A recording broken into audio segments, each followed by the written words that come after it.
Baluwalap ito Ang ating mga iba pang magigiting na kapitan natin dito, mga kagawad, and of course our ABC President, Captain Judith Cruz, palapakan natin. Police Colonel Silencio, ang nag-copy sa lahat po ng ating mga kababayan dito sa Montalban. Magandang umaga po. Alam ko po mainit, pero alam ko na hirap na dinanas doon ng pasagsagan ng bagyo.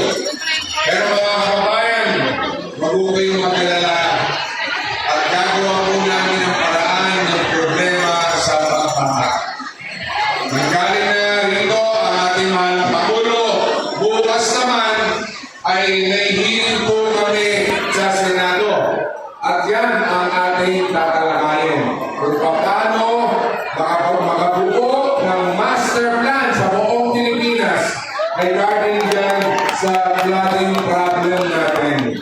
Alam ko ang hirap ng bawat isa sa atin kada dumarating yung bagyo at tayo binabaha.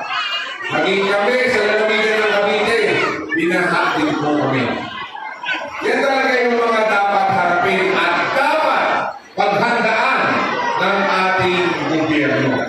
Talaga lamang malaking pondo ang kailanganin ng ating gobyerno, pero kailangan natin umaksyon. Hindi po pwede tayo titignan na lang natin ang problema. Kaya nandito po kami upang tingnan ang kalagayan ninyo. In fact, may chef po kami kanina ako'y nakasakay sa helicopter at hinignan ko po ang inyong lugar.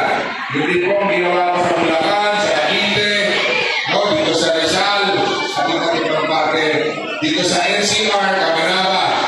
Dahil yung although sabihin na natin, may climate change.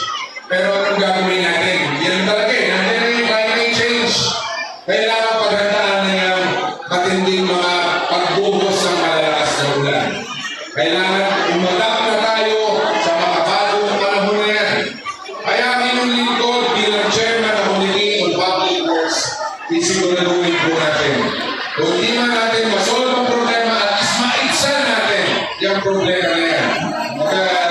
Talagang mapakahirap po yan. Taon-taon, natanasin natin. Pero huwag po kayong mag-alala. Gagawa po tayo at gagawa ng paraan.